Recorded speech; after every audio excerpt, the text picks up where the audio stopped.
Welcome to the Grow Your Practice podcast. Hi, I'm your host, Chad Madden, owner of Madden Physical Therapy and Breakthrough. Join me each week as we dive into the best practices, systems, principles, tips, and tricks to help you grow your private practice. In this episode, we're going to talk about the number one problem that we heard in talking with owners at PPS here in Washington, D.C. a few weeks ago. So if you're not aware, PPS stands for the private practice section of the American Physical Therapy Association. It was definitely a different vibe this year. And in the past, we had heard issues around, 10 years ago, it was a marketing issue where our referrals were drying up. A year or two ago, it was more around revenue per visit and profitability and owners recognizing the main issue there. This year, the number one problem that we heard was hiring and retention. Many stories of owners talking about a clinician, a therapist that they had on their team, whether it was DPT or PTA, and that person left and took a position elsewhere, likely within a hospital or healthcare system, was probably the most common that I heard. So in this episode, I want to talk about the different processes that you need in place to think about hiring and retention, and I'll also share some mental models as well that have helped me along the way. The first thing that I do want to say is we have some macroeconomic headwinds, which are significant. I was talking with, it was a chance meeting with a program faculty member, so a university that has a DPT program. And per this professor, he was sharing that this year is probably one of the lightest graduation numbers that they've seen within their program. And he attributed to 2020 being the pandemic year. So their enrollment was down. They had just in general a weaker audience or weaker class. So that's one issue. Another one is the job market is a little bit wild. Greatest disparity in cost of degree and reimbursement rate or value of service is within physical therapy, closely followed by others in conservative care, including chiropractic care, podiatry, dentistry, et cetera. So that creates some problems for us. And the most common thing that I heard is I couldn't afford, a $10,000, $20,000 bonus or retention bonus to this person. The healthcare system was willing to pay that.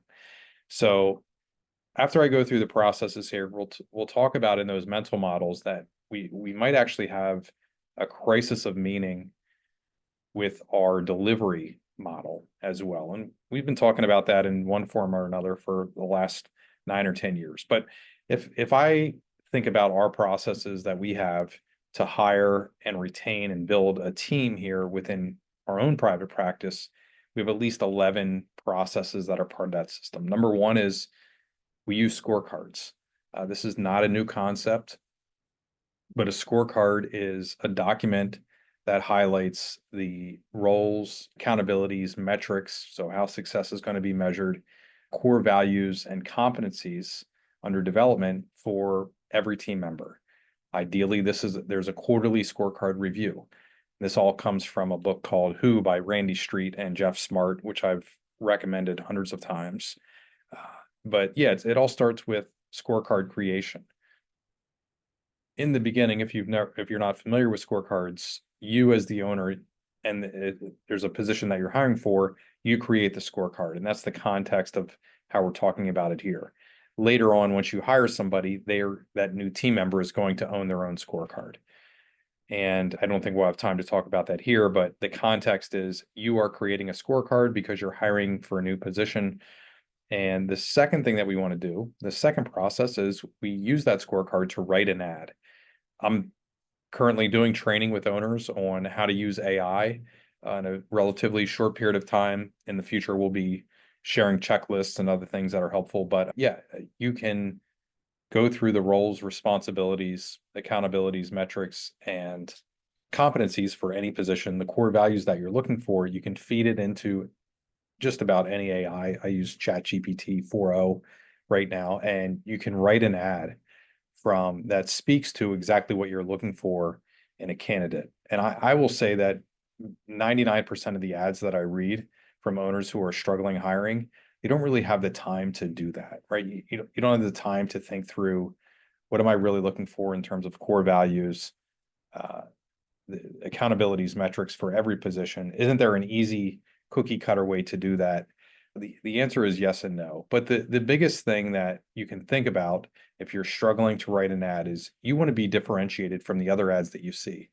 So for example, if I were posting an ad on Indeed, I would go to Indeed and look for the other DPT ads and see, what does the headline look like? What does the ad talk about? And I would do something that is different. I would go against the grain. I would be counter to everything else that I said. I would want my ad to stand out. The other, just a really quick point that I just learned is it's possible to have two ads in market for the same position. For example, with a DPT, you could have one ad for an entry level that would speak to an entry level DPT. Then you could also have another ad that speaks to a more experienced therapist. And let's say they have a direct access license, right? So that means they're out for at least 2 years. So yeah, when I'm talking about differentiation, there we can have two ads that are both working towards us attracting ideal candidates. The third thing is we want to have a screening interview.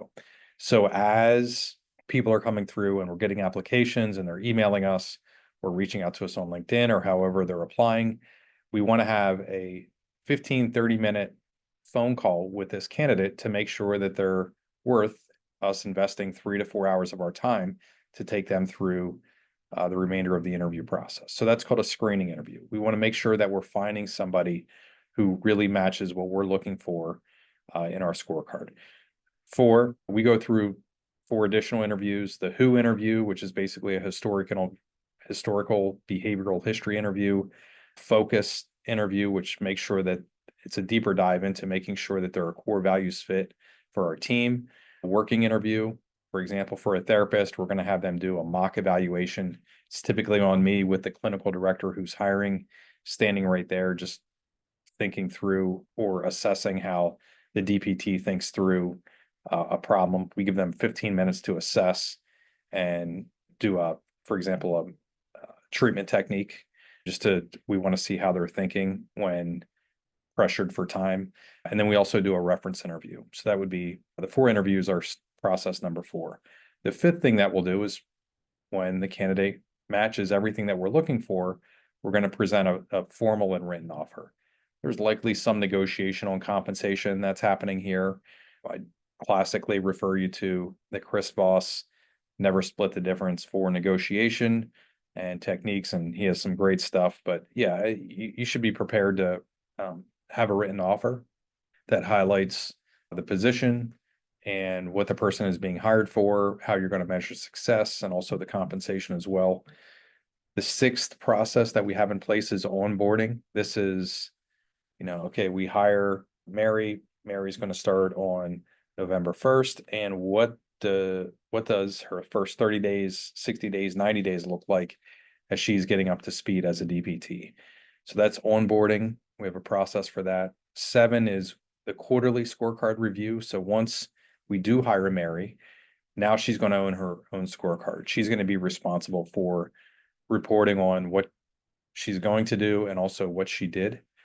And we're going to meet with her every 90 days and do a 60-minute conversation with her and do a scorecard review and help her develop in her position. Number 8 is training. So that's where we have ongoing training for differential diagnosis, COMT, all of those fun things, whether it's compliance, billing, new treatment technologies, etc. 9 is promotions, right? So when we have somebody whose scorecard is green and they're performing well, green would be on the rating of red, yellow, green, super green. So, and they're doing very well in their role and they're ready to take on more responsibilities and they want more responsibilities. We should have a process for how we're considering promotions and actually doing it. 10 is demotion or termination. What happens when a team member isn't living up to our bar with competencies, accountabilities, metrics, and core values. We should have that laid out in a process. And then the number 11 is negotiating compensation. So there are the 11 processes that I would think about as a baseline for your hiring and retention system. Most of the practices that I'm talking with that are struggling, they don't have one of those in place, right? Like not once have they thought about any of those processes. So just by doing so, you're going to hedge your bet to an extent for hiring. Yes, there are other things that get in the way. Clinicians can't afford to live where I'm living. The cost of living is high. There are absolutely economic factors that are happening.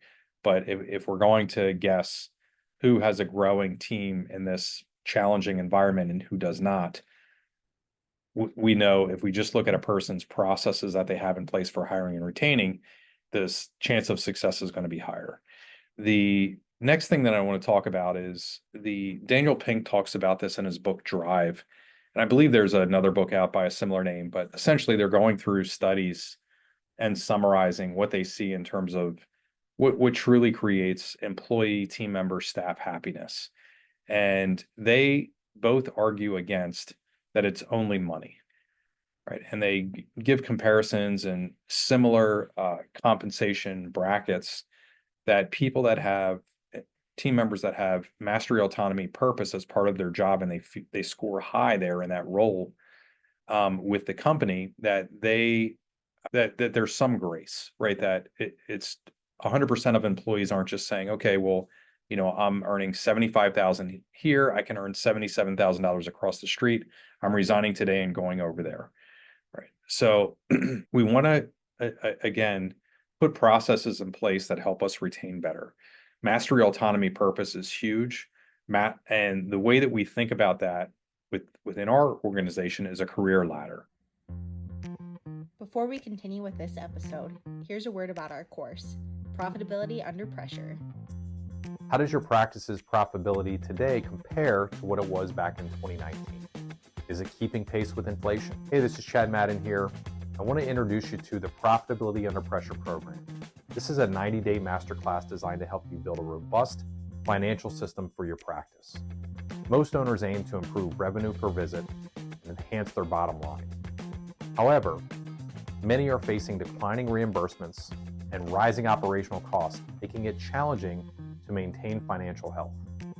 The Profitability Under Pressure program consolidates the best practices currently working for practice owners into one comprehensive system.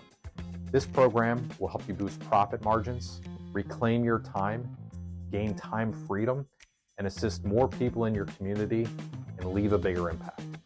You'll learn how to conduct a profit leak audit, create a profit plan, and use various levers to increase revenue.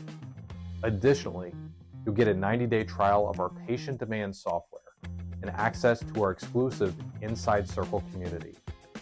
Here you can connect with other like-minded practice owners who are navigating similar challenges and finding solutions. Don't just take our word for it.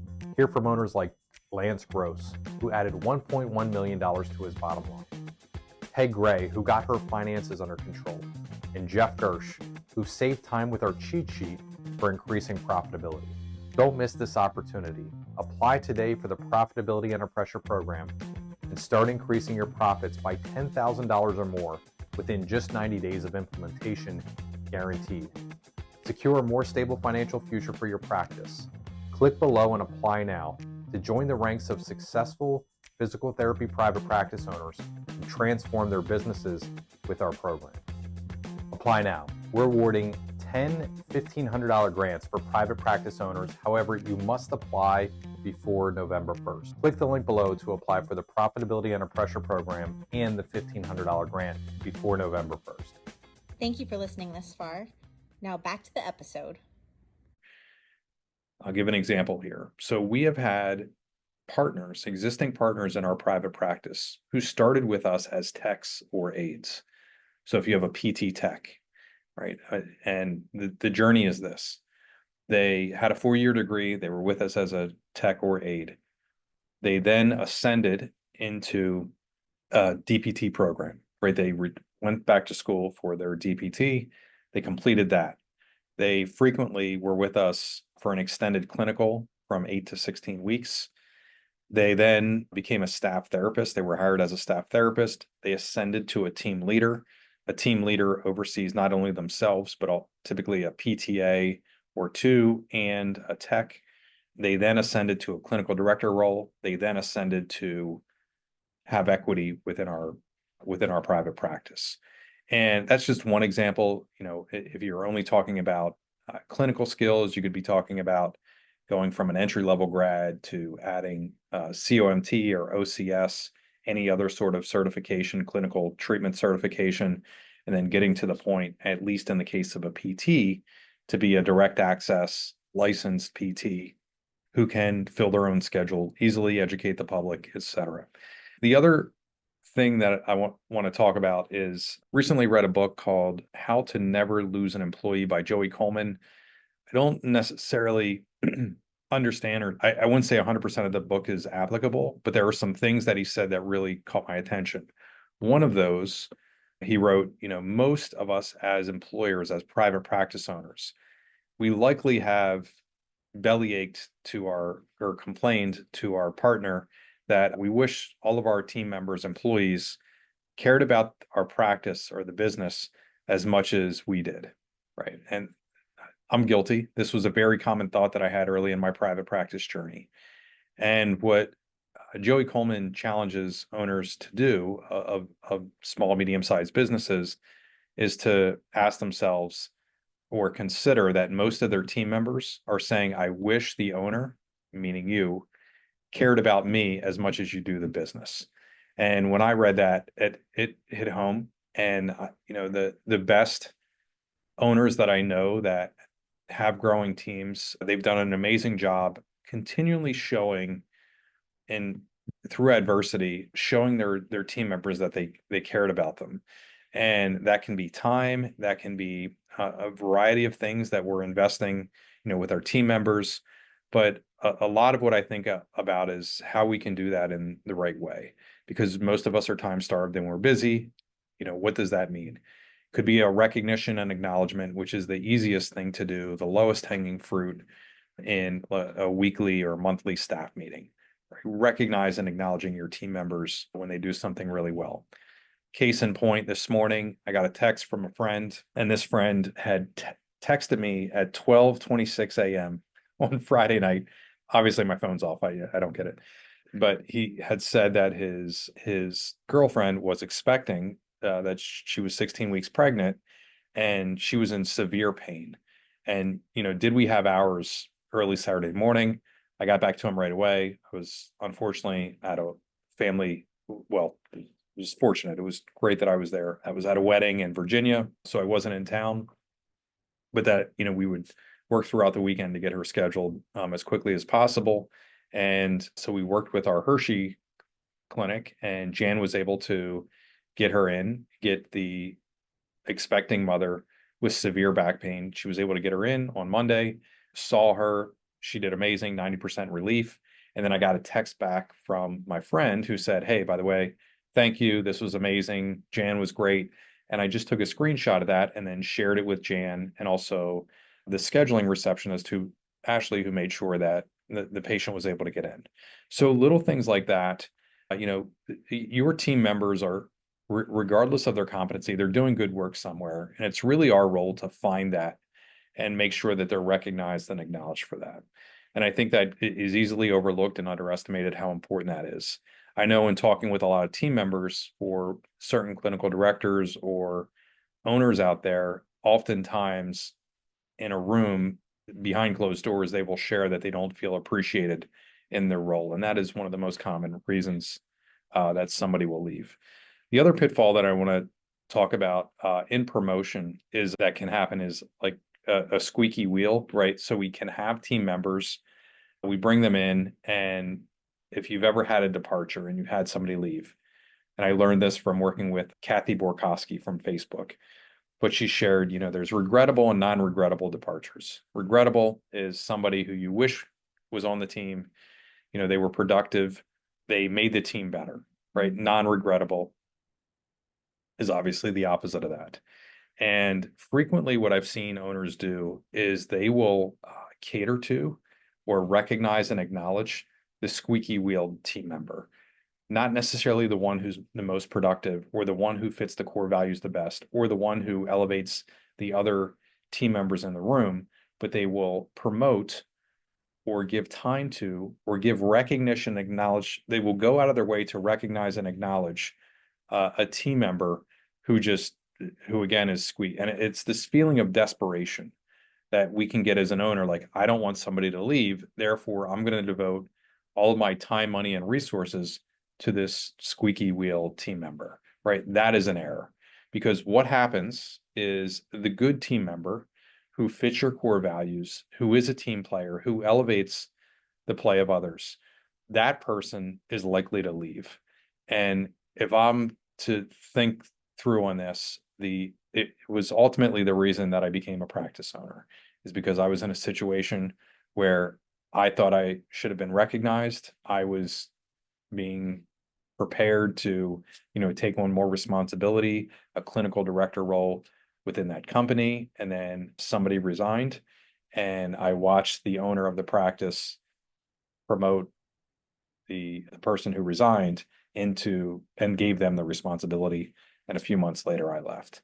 So I'm not sure I recognize exactly what was happening 20 plus years ago, but that is definitely a pitfall that many of us have. Yeah. So hiring and retention, a lot to think about there. I think for most of us, it starts with writing a better ad so that we stand out and we're differentiated in the marketplace. It also helps if you have a robust system. And speaking of that, there are multiple pathways with which we can attract somebody. I would be on Indeed, LinkedIn, every job board in your area that's relative to your profession. I would be posting on social, which we do. I would be involved in the schools and universities in the education program, talking with students as much as possible, participating in the health fairs. I would want, and this is what we think about all the time, is diversifying our streams of how we're hiring clinicians as much as possible. And yes, you're going to run into issues. I know the job fair that we're going to, we've already been given a heads up that one of the companies there will be offering jobs with a sign-on bonus on location, on spot. So these DPTs they have another 6 months before graduation, another 8 months before licensure, and somebody is going to offer them jobs on the spot, which is pretty wild. So realize that, we don't have to play that game. We can stick to our principles and be principle based, and just think through having a better processes and a better acquisition funnel for clinicians. So hope this helps. I'll throw out a wild call to action here for you if you're interested. So last Friday was the first time that I taught how to use AI and the stack that I use to write an ad. And I was working with one of our directors. I did record it. I don't think she would appreciate if I shared the recording. And in all fairness to every other owner that I'm ever going to talk with, I want to test this with a few other owners. If you're interested and you're listening to this and you want to go through, it'll be a 30-minute call, but I'll help you use the AI stack to create an ad that I use for your practice, right? So these are the tools that I use in my practice, but we're going to build an ad for your practice. You can email me. It's chad@getbreakthrough.com, and include in there a link to your current ad that you're running in market right now. And yeah, I don't have infinite time to do this, but I want to run through this with 2 or 3 more owners. I already just scheduled my first one for Friday. But yeah, you can email me, include in the subject line AI hiring. So AI, artificial intelligence hiring, and also include a link in your email. And yeah, again, my email address is chad@getbreakthrough.com, and you can email me there, and I'll work with the team to sort those out. And for a few of you, I'll be able to schedule a call and walk through. And my only ask is that you are actively hiring right now and you have at least one other clinician and you're a practice owner. So you're actively advertising right now for a clinician. I will record it, but it'll just be for our purposes. And what that will do is help me fine tune the process that we have in place right now. And then also, ultimately, we're going to share that with other owners. And then we will also create a checklist so that you can go through your own ad and make sure that you have a headline that's differentiated and that it stands out, that you're talking about the client that you're looking to, or the clinician you're looking to attract first before you start talking about yourself and the company and the practice. But yeah, so yeah, that's what I'm working on right now. It's chad@getbreakthrough.com. Otherwise, as always, thank you for being here. Thank you for listening, and I will see you in the next episode. Take care, everybody. How does your practice's profitability today compare to what it was back in 2019? Is it keeping pace with inflation? Hey, this is Chad Madden here. I want to introduce you to the Profitability Under Pressure program. This is a 90-day masterclass designed to help you build a robust financial system for your practice. Most owners aim to improve revenue per visit and enhance their bottom line. However, many are facing declining reimbursements and rising operational costs, making it challenging to maintain financial health. The Profitability Under Pressure program consolidates the best practices currently working for practice owners into one comprehensive system. This program will help you boost profit margins, reclaim your time, gain time freedom, and assist more people in your community and leave a bigger impact. You'll learn how to conduct a profit leak audit, create a profit plan, and use various levers to increase revenue. Additionally, you'll get a 90-day trial of our patient demand software and access to our exclusive Inside Circle community. Here you can connect with other like-minded practice owners who are navigating similar challenges and finding solutions. Don't just take our word for it. Hear from owners like Lance Gross, who added $1.1 million to his bottom line, Peg Gray, who got her finances under control, and Jeff Gersh, who saved time with our cheat sheet for increasing profitability. Don't miss this opportunity. Apply today for the Profitability Under Pressure program and start increasing your profits by $10,000 or more within just 90 days of implementation, guaranteed. Secure a more stable financial future for your practice. Click below and apply now to join the ranks of successful physical therapy private practice owners who transform their businesses with our program. Apply now. We're awarding 10 $1,500 grants for private practice owners. However, you must apply before November 1st. Click the link below to apply for the Profitability Under Pressure program and the $1,500 grant before November 1st.